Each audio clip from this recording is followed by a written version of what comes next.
Скъпи приятели и съмишленици, добре дошли в този прекрасен слънчев ден на нашето съвместно събитие.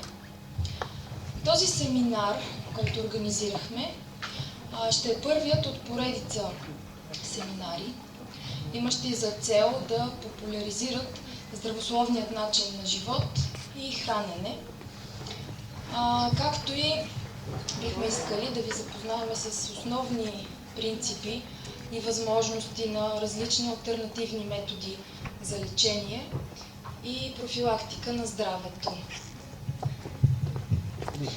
Здравейте! Току-що чухте Мина, аз съм Лиляна. Ние ще бъдем водещи на това събитие днес и ви приветстваме за това, че сте тук в този прекрасен ден.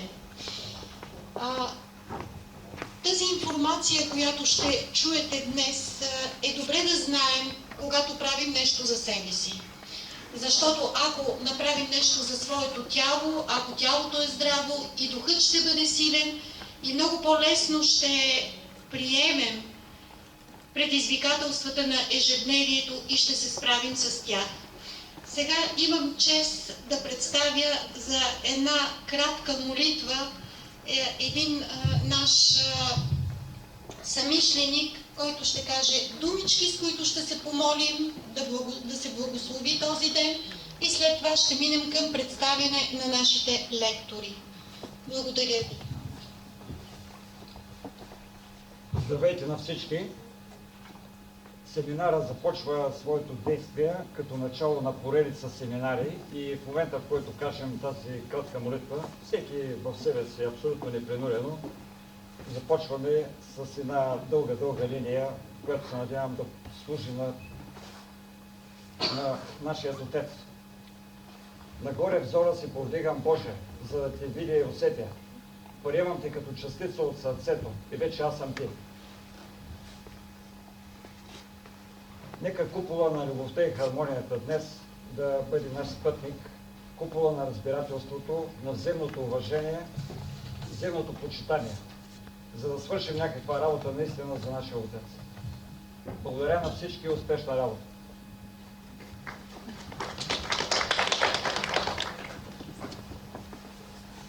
А сега ви представям господин Емил Елмазов, който е член-кореспондент на Международна академия по информатизация в Москва и председател на Съюза на билкарите, производителите и разпространителите на живи храни. Заповядайте. Благодаря.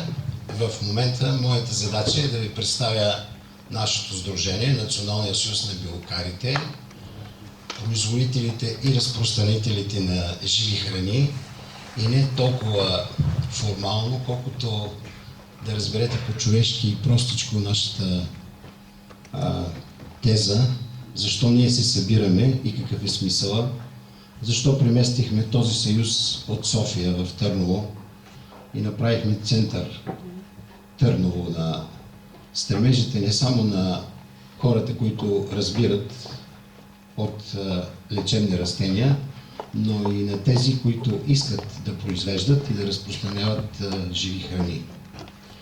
После в моята лекция малко по-широко ще се спра на идеята за живите храни, но сега да ви кажа, че ето вие отивате в един голям супермаркет, посягате към рафтовите пълни с плодове, но отдавна тези плодове са били откъснати.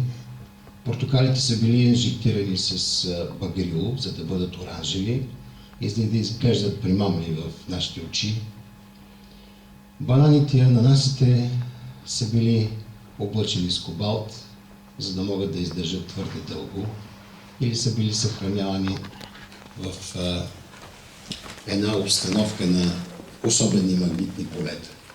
Така се запазват тия плодове, така запазваме и голямата широка гама от вносни дини, зеленчуци. А всички знаем, че един зеленчук 12 часа след като е откъснат, губи 85% от своята жизнена сила. Това, че идеята за понятието жизнена сила не се разработи от материалистичната наука до край, че никъде в никой речник и никоя енциклопедия академична вие няма да намерите определение на жизнена сила, а всички уния, които са се опитали до сега да направят това, биват затворени от академичната наука в шатрата на езотериката. И понеже е близо до така мисълта, че една жизнена сила, присъстваща в една храна, я прави жива, а отсъствайки от нея, я прави мъртва. Ясно е, че проблемите на мъртвата храна не са разработени същото и от нашата наука. Ясно е, че ние поим децата си с безалкохолни напитки, в които има аспартам, което отдавна вече е забранено в белите държави.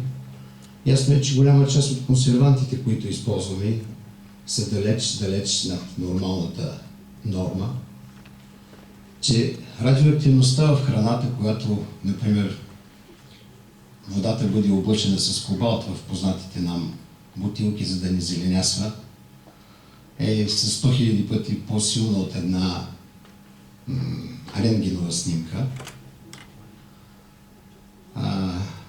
Аз няма да изреждам повече, искам да ви кажа, че необходимостта не да се разбунтуваме, да осигурим бъдеще за своите деца, ни накара да се съберем, където ви каним и вас да дойдете. Защо? Съвсем нормално е, че чуждите големи хранителни вериги имат интерес да внесат най-евтиното и да продадат най-евтиното.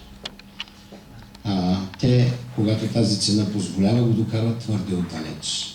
Това е нещо с чужди за нас вибрации. Те имат възможност да си купуват правителства и закони. Следователно, в една Америка, например, е забранено да се направи разлика между синтетичния витамин и органичния витамин. Не можеш да кажеш, например, че в шипката аскорбиновата киселина витамин С се възприема в хроматографски анализ твърде по-различно, с по-различна обемна структура, отколкото равнинната структура на витамин С, който купуваме от аптеките. И тъй там би могло много да се изрежда. Полека-лека тук пред вас ще се разкрива тази картина. Вие, разбира се, сте достатъчно твърде образовани хора. Най-вероятно вие ще можете от катедрата да кажете на нас, лекторите, още и още примери и защо да не бъдете наши лектори, защото всеки се е сблъскал с този проблем, че отива в болницата, болниците преливат, на него му казват нищо ти няма, а той се чувства изнемощял, рохнал, бързо уморен, с сива апатична душа и не може да разбере той ли е или не е той. Какво ще правим в този съюз? Ще стимулираме производството и разпространението на живи храни. Ще съберем средства помежду си и безплатно за всички тия производителите, които решат да се включат в обявеното от нас национално движение "Спри и набери", ще се опитаме да върнем доверието в храната.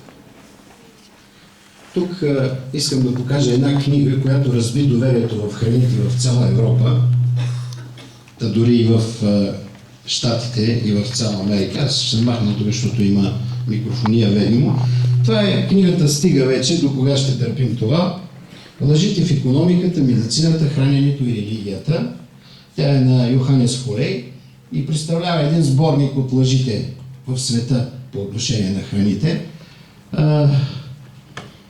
Това е, разбира се, едва ли не статистически сборник, но няма значение. Ние намираме смисъл в това да подпомогнем един млад фермер, например като Мартин Ангелов, който създаде своята фирма до едно малко балканско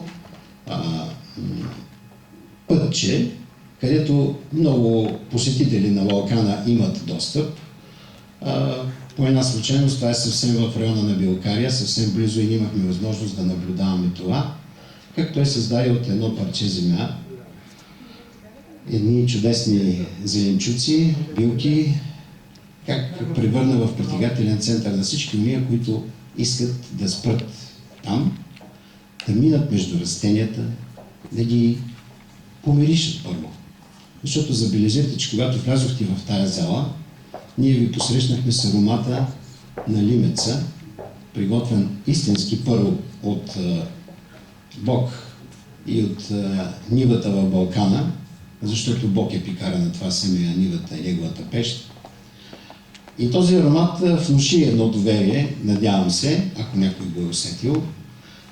По същия начин тези малки стопанства, тези млади хора, които иначе до днес показваха отвращение към земята и земеделието, които така с дамската част с дълги маникюри, мъжката с едно така небрежно усещане към селянина и към неговия труд, превърнаха България от една страна, която подари истинското градинарство на Европа, и всички знаете това, този, който е бил в Словакия, в Чехия, в Австрия, в Унгария, та дори и в Баварската Германия, ще намери корените на българските малки сдружения от градинари, които са от търновските села Камен, Върбица, Поликраище, Павликени.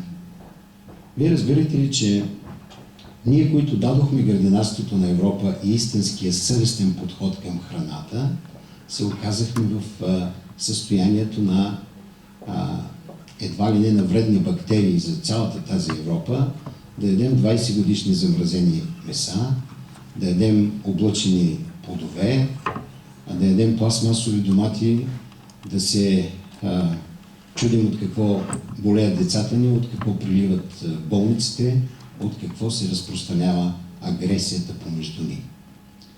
Психология на аромата, което съм следвал в Полша, ми даде големи възможности да изследвам в резерват Белокария, където се изследват само живи растения, в това направление. И все пак да ви кажа, безплатно издаваме карта, с която я разнасяме и раздаваме в цяла България на проверени от комисии на Съюза производители, към които нашите членове и онези, които искат да притежават тази карта, ще могат в рамките на цяла България, когато се развие движението Спри и набери, наистина да спрат и да отидат да погледнат, да видят с какво се различава един нормално отгледан, без синтетични торове, без особени хватки, с нормалното човешко отношение към плода, защото и то е една жива еманация на едно растение. Он е плод, който ние трябва да приемем, за да разнесем неговите семена, защото една от задачите на човека е това. Съюза на белокарите, производителите и разпространителите на живи храни ви кани да участвате в това движение. Може като собственици на парче земя, където искате да произведете дори един единствен продукт, който може да внуши доверие на преминаващия, той да слезе и с ваша помощ или под ваше наблюдение да се откъсне толкова, колкото му е възможно да купи, след като сам, без да вика така проверяващите органи, които се проверяват и се не могат да допроверят бедната наша храна, които позволиха да се стандартизират семена, плодове, хлябове и т.н. с по 10 консерванти. Сега току-що Стефан Калайджиев ми показа продукт с 17 консерванта, който се нарича сладко от боровинки. Не това. Ние искаме другото. Ние искаме, ако ние сме тук примерно 100 човека, аз произвеждам примерно босилик, домати и картофи. Аз да сложа в моята кола няколко щайги и да отида при господина, който произвежда череши и ягоди, или пък при другия, който произвежда лимец, или при третия, който произвежда... Аз ще го познавам вече. Ние ще сме приятели във Фейсбук. Аз ще познавам пътя към неговото имение или към неговата ферма. Аз ще спра и ще се убедя в ароматите, в чистотата, в радостта, която му носи работата. Защото и плодовете се зареждат с нашата радост и любов или с нашето насилие върху себе си, когато ги произвеждаме с насилие.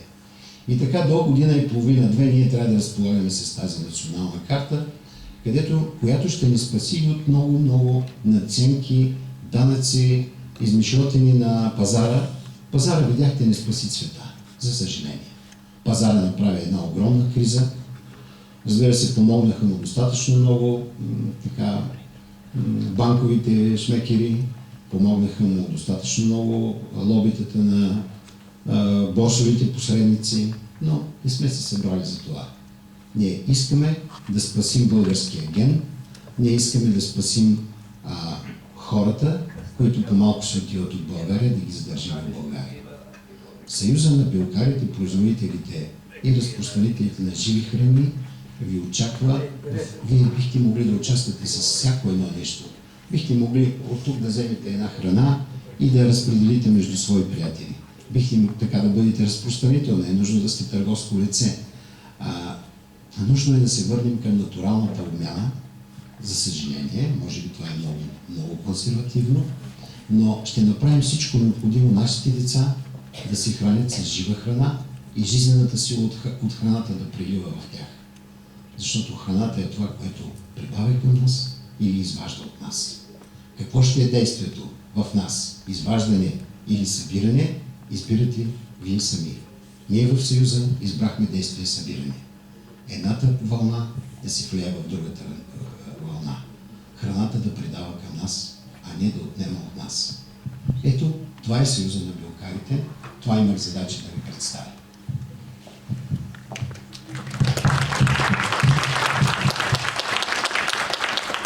А сега даваме думата на Захари Дурмушев, председател на Сдружението Алтернатива за здраве. Здравейте и от мен.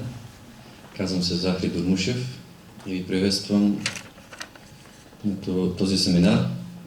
Ние с нашите приятели от Сдружението на билкарите и производителите на жива храна искаме едно нещо. Да знаем повече, да имаме повече възможности. Да имаме възможност да разпространяваме нашето знание на другите хора. И по този начин ще започна с това, което завърши господин Алмазов, да спасиме хората в нашата държава. Казвам се, това го казах, аз съм председател на Сдружение Алтернатива за здраве. Ние се сформирахме тази година, април месец. Нямаме толкова история, колкото господин Алмазов, за това ще бъде по-кратък. Защо Алтернатива за здраве? Кои сме ние?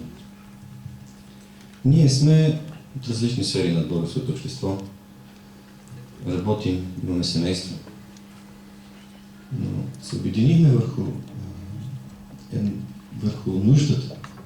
Нуждата, която ни предлага, ни кара да правим това, което правим. Защото когато в едно общество няма баланс, нещата вземат различна форма, винаги има група, която започва да работи да се възстанови този баланс. В днешното общество, където имаме толкова технологичен прогрес, уви имаме толкова здрав нападък. Не само здрав нападък, но и хората нямат възможност, нямат познание, нямат информация за това как във вековете хората са оцелели. Стигнахме до едно такова положение, 21 век, все по-болни, болниците преливат наистина. И се чудим какво се случва. Както виждаме, това е една дълга линия, като започнем от храната, която консумираме, стреса, в който живеем. И разбира се, това ни докарва до здравното състояние, в което се намираме. Бях се подготвил няколко неща тук, но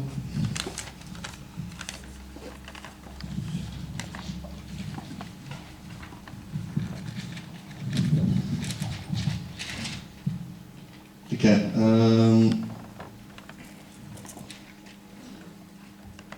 Алтернатива за здраве.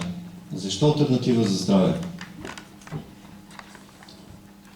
Защото всеки може да се отговори на този въпрос. Има нужда да знаем повече за всякакъв вид лечение, за всякакъв вид подобряване на нашето здраве. Това са и основните цели на нашето сдружение. Да разпространяваме, да запознаваме хората с подобен вид лечение, да организираме семинари като този и да се грижим за нашите членове. А нашите членове сме всички ние. Всички сме пациенти под една или друга форма. Тъжният факт е, че почти във всички семейства има човек с сериозен здравословен проблем. Това е тъжната картина. И нещата, вместо да се подобряват, те не се подобряват. Хората не знаят. Хората не знаят къде да намерят тази информация. Макар да се чули за някакъв вид лечение, те не знаят къде да го намерят. Това е една друга от нашите цели, да направим такъв регистър с специалисти. Специалисти, квалифицирани, към които хората да се обърнат. И тези специалисти, квалифицирани лечители, към които са призвани да лекуват, да могат да практикуват свободно, да могат да се развиват свободно, да могат да развиват институции, в които да обучават последователи на тези алтернативни методи на лечение. Ние сме пациентска организация. Организация, която се грижи за пациенти. За пациенти, които се лекуват с алтернативни методи на лечение и подобряване на здравето.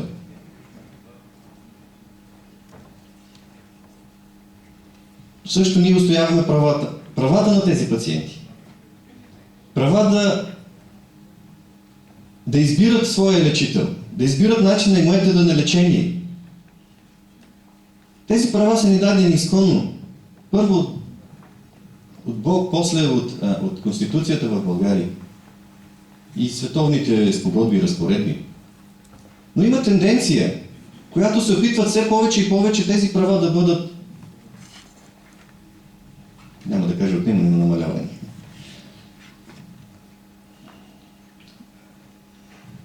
Ние искаме да бъдем полезни на хората. Има една сентенция, пророческа сентенция, в която един от пророците казва, беше попитан, кой е най-добрият сред хората? И той каза, най-добрият сред хората е този, който е най-полезен за тях.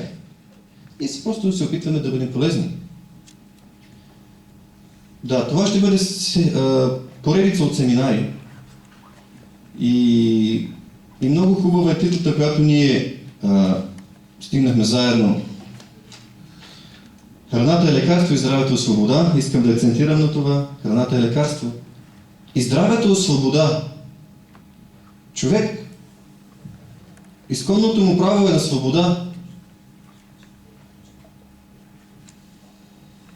Но как да се радва на тази свобода? Как да бъде полезен, когато той не е здрав? А защо не е здрав? Много фактори. И ние ще се опитаме с тези поредица от семинари да бъдем полезни, всеки от нас. И това, което ние разбереме, да помогнем на тези, които познаваме, семействата наши, приятели, колеги, така нататък.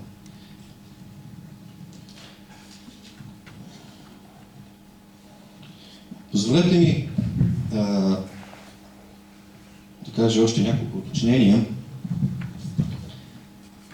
Алтернатива за здраве, както ще видите на тази брошурка, може да видите нашите цели.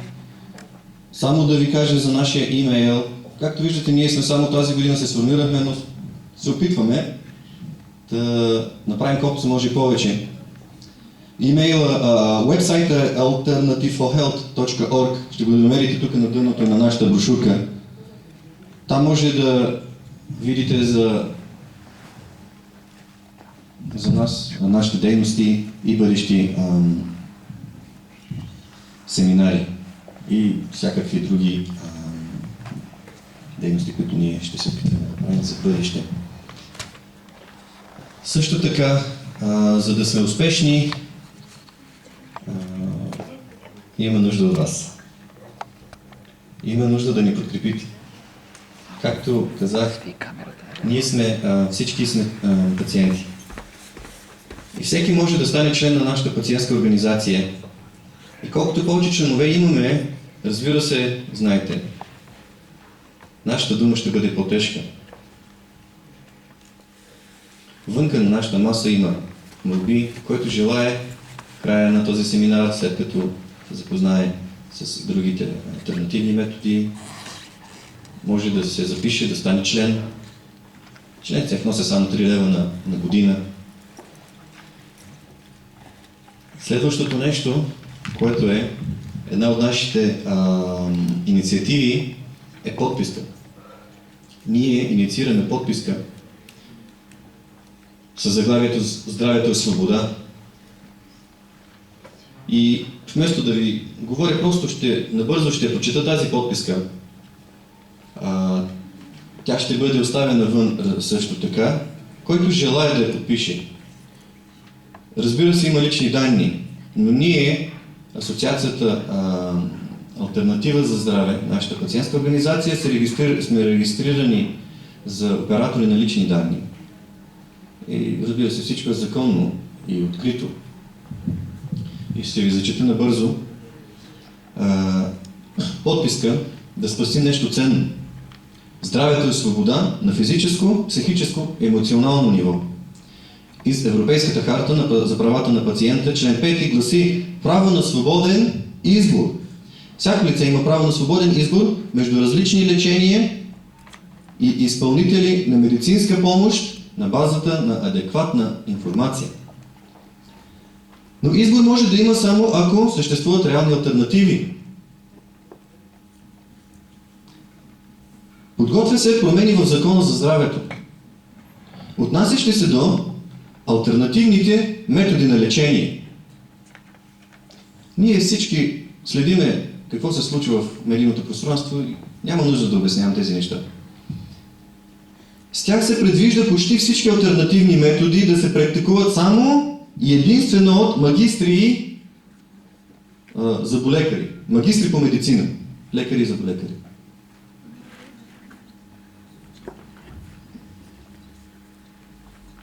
Да продължа след.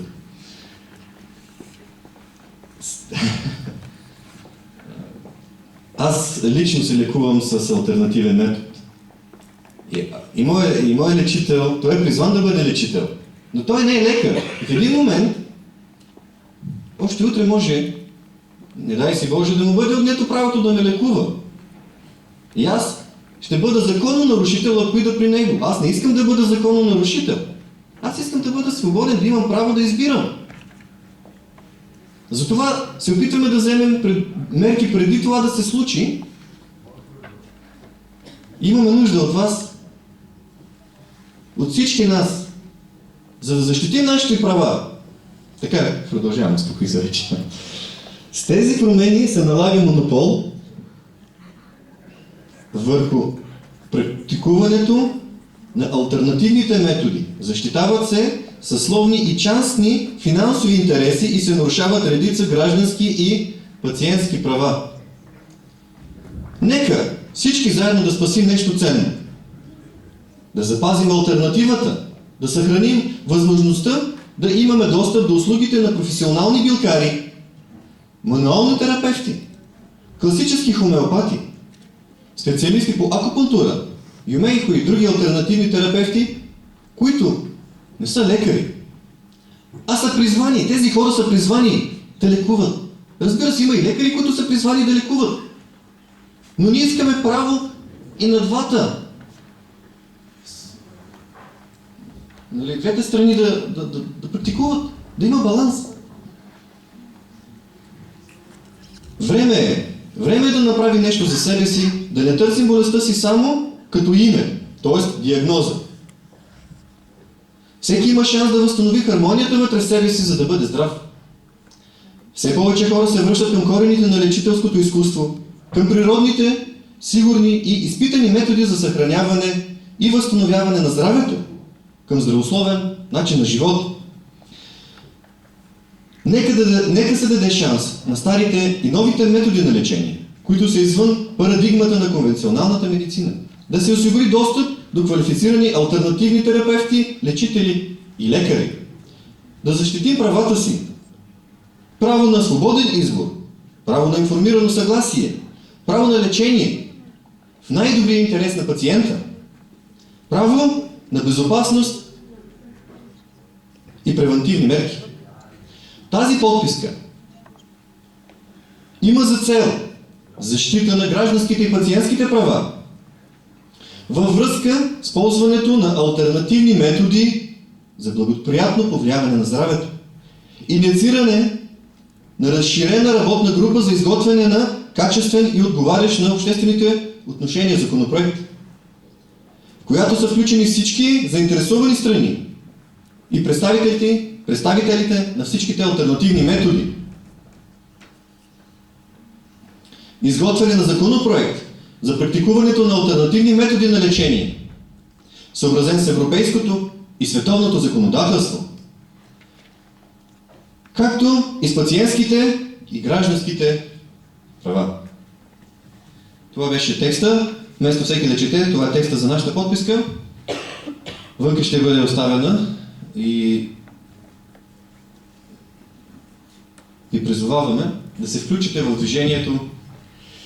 Само много движение, господин Алмазов, но ние всички гледаме в една посока. Да се включите в движението, което иска да защити правата на българските граждани, правата да бъдат здрави и да се радват на свободата, да бъдем щастливи. С това ще завърши. Ние сме тук през целия ден. Заповядайте, говорете с мен, с всеки човек, който носи алтернатива за здраве от нашата пациентска организация. Ще бъдем повече от щастливи да поговорим с вас, да ви обясним повече за нашата дейност, за нашата асоциация. Вънка на нашата маса има материали. Пожелавам ви ползотворно прекарване и да се наслаждавате на прекрасния ден. Толкова се от мен, благодаря ви. Благодаря ви още веднъж. А сега ще говори отново господин Емил Елмазов за живата храна, която е спасението в 21 век.